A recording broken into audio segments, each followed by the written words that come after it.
Hello friends, स्वागत है आपका एक बार फिर से आपके अपने लीगल चैनल सोच पर प्रहार में। दोस्तों, आज के इस वीडियो में एक लेटेस्ट जजमेंट आपको बताऊंगा जो कि मेंटेनेंस पर आया है और काफ़ी कुछ सिखाता है। दोस्तों देखिए, मेंटेनेंस के मामलों में पति पक्ष के द्वारा तरह तरह का अनुमान लगाया जाता है।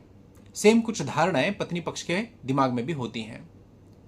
अब इस पर ऑनरेबल सुप्रीम कोर्ट ने एक बार ये कहा था कि पति की जो नेट इनकम है उसका 25% देना उचित रहेगा।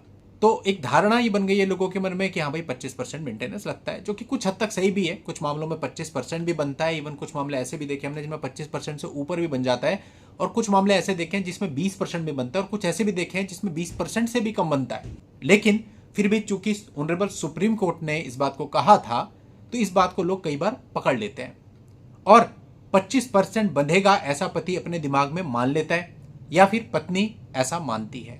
अभी अभी एक ऐसा मामला आया है जिसपे एक सिद्धांत प्रतिपादित हुआ, आप कह सकते हैं, जो कि बाकी की जो न्यायालय हैं, जो लोअर कोर्ट्स हैं, उनके लिए भी एक नसीहत की तरह काम करेगा। दोस्तों, इलाहाबाद हाईकोर्ट का यह मामला है, रिसेंट मामला है।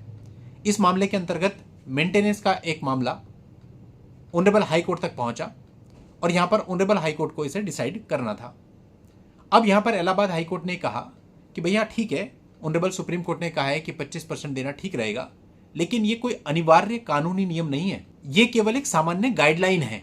अब इसी गाइडलाइन को लेकर के मेंटेनेंस के मामलों में बहुत लंबे समय से धारणा बनी हुई थी कि जो पति की नेट इनकम होगी उसका 25% लगेगा ही, उससे कम लगे तो पत्नी अपील करती है कि ऑनरेबल सुप्रीम कोर्ट ने कहा 25% तो लगेगा ही। तो इस मामले में भी कुछ ऐसा था। यहां पर इलाहाबाद हाईकोर्ट ने बिल्कुल क्लियर कर दिया कि यह कोई कानूनी नियम नहीं है कि 25% ही आपको दिया जाएगा, बल्कि ये जो मेंटेनेंस है ये कई सारे तथ्यों और परिस्थितियों पर निर्भर करता है। वो तथ्य और परिस्थितियां भी यहां पर बताई। साथ ही ये बोला कि जो 25% का नियम है इसको मैकेनिकली हर एक मामले पर लागू नहीं किया जा सकता है। यहां पर मेंटेनेंस के मामलों में पति की आय तो देखी जाएगी, वो मुख्य कारक होता है जो कि उसकी नेट इनकम होती है, लेकिन केवल उसकी नेट इनकम के ही बेस पर एक पर्टिकुलर परसेंटेज नहीं लगाया जा सकता और केवल उस नेट इनकम को ही आधार नहीं माना जा सकता।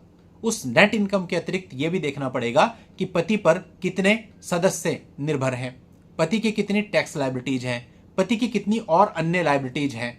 इसके अलावा पत्नी की आर्थिक स्थिति को भी ध्यान में रखा जाएगा। हो सकता है कि पत्नी भी काम करती हो, उसकी भी आय का कोई साधन हो, इन सब परिस्थितियों को ध्यान रखा जाएगा। इसके साथ साथ बढ़ती महंगाई को और सामाजिक परिवेश को, सामाजिक परिस्थितियों को भी ध्यान में रखा जाएगा। उसके बाद यह तय किया जाएगा कि कितना परसेंट पत्नी को देना चाहिए, और वो परसेंट 25% से कम भी हो सकता है, 20 भी हो सकता है, 18 भी हो सकता है, 17 भी हो सकता है। वो कोर्ट के डिस्क्रिप्शन पर है कि सारी परिस्थितियों को देखते हुए कोर्ट क्या तय करता है। और यहां तक भी पॉसिबल है कि पत्नी की जो इनकम है अगर वो पर्याप्त कोर्ट मानता है तो पत्नी का मेंटेनेंस 0 भी हो सकता है।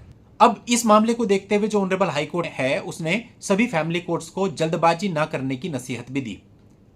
हाईकोर्ट ने यह कहा कि ऐसे मामलों के अंदर केवल अनुमान के आधार पर या फिर तय प्रतिशत के आधार पर आदेश पारित कर देना किसी भी तरह से उचित नहीं होगा। यानी कि यह नहीं माना जा सकता कि 25% लगता है या 20% लगता है और धैर्य देखिए परसेंटेज काट दिया, ऐसे नहीं।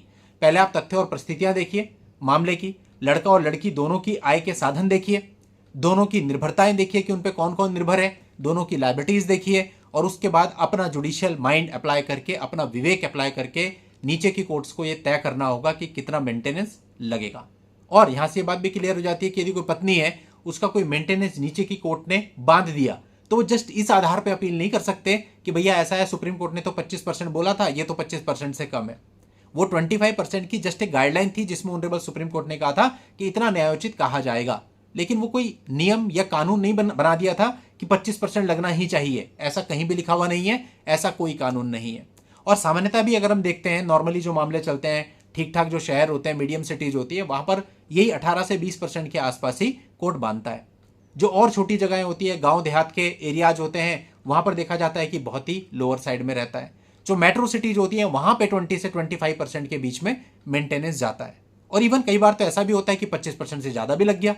तो वो भी तथ्य और परिस्थितियों पर ही निर्भर करता है। पति को भी चैलेंज तभी करना चाहिए जब उसे लगे कि तथ्य और परिस्थितियों के आधार पर यह अमाउंट ज्यादा है, ना कि केवल किसी परसेंटेज के बेस पे। तो उम्मीद करता हूं कि ये जो जजमेंट है ये आप लोगों को भी बहुत कुछ सिखाएगा और आगे के लिए भी क्लैरिटी देगा। इस पूरे मामले का लिंक आपको इस वीडियो के नीचे डिस्क्रिप्शन में मिल जाएगा, वहां जाके आप इस पूरे मामले को जान सकते हैं। आज की इस वीडियो में इतना ही। नेक्स्ट वीडियो में नई जानकारी के साथ मैं आपसे फिर मिलूंगा। तब तक के लिए good bye and thank you for watching. Take care.